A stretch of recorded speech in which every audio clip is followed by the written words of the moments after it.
Magandang araw po sa ating lahat. Tuturo ko lang po kung paano mag-rebook dito po sa Cebu Pacific.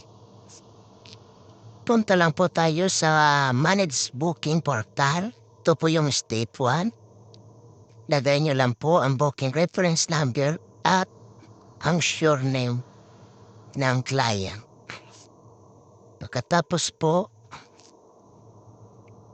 ilagay, click lang po natin ang continue.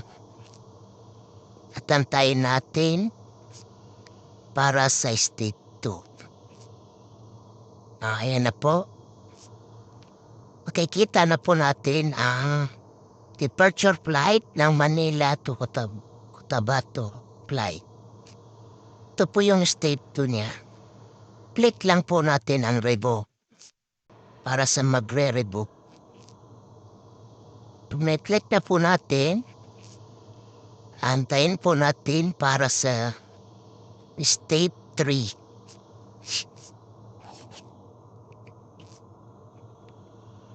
Step 3 na po. Ito na po yung revoke natin. Click lang po natin ang select new flight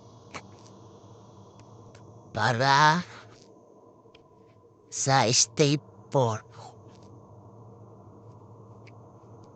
Ito na po yung ating revoke na select new departure flight.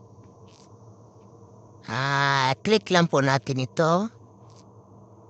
Katabi ng CBO, Cotabato, tapos continue. Continue, antayin lang po natin para sa Step 5. Ito na po yung select arrival city. I-enter po natin. Enter natin. Then, ito na po yung Step 6. Pa-enter natin ang Davao. Continue din. Then yan. Ayan na po. Diyan na po makikita yung current booking para sa confirmation. Maraming salamat po. Sana nakatulong sa inyo.